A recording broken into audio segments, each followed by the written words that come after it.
Kaya nga, nasa na kaya yun? Hindi pa yung bahay niyo. Ay, sasabihin na. Sabel. Hala, akala ko 3 lang sila. 5 pala sila, sabi ni Joros, 3 lang daw sila. To talaga si Joros. Ano namang ipapakain ko sa mga yan? Mga buwisita talaga. Mga buwisita! Mabilis ang luto ba ang hinahanap mo? Pwes, may dala akong sagot para dyan. Ito nga ay ang...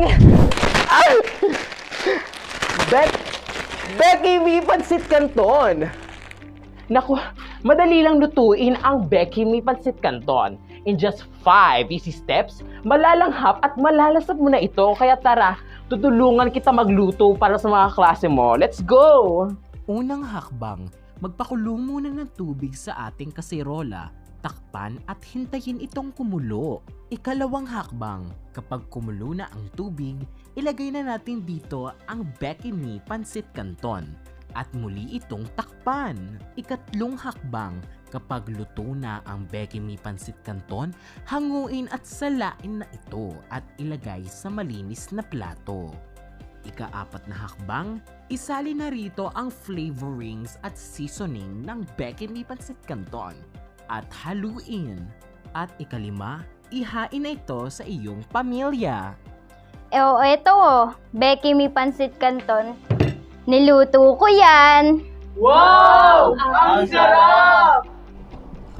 Wow, Wow, ang sarap! Wow, ang sarap! Oh, Marisa, tikman mo! Sweet. Sweet. Sarap. Oh, tikman mo rin! Tikman mo. Masarap yan. Luto yan eh. Ben. O, di ba? Sulit na sulit talaga ang Becky Mi Pansit Canton. Sa halagang 17 pesos, mapapakain mo na ang hindi lang isa, hindi lang dalawa, kundi ang buong pamilya. Kaya ano pang hinihintay nyo? Bili na! Sino to? Ay, endorser po ako ng ano. Endorser ako ng Canton. Ay, alisa po ako. Becky Mi Pansit Canton, now available in 5 different flavors. Chili mansi at calamansi, sweet and spicy, And last but not the least, original flavor. Ano pang hinihintay nyo? Bili na sa mga suking tindahan. Becky Mi, nung dinner, ano nangyari? May inabot ka kay Papi.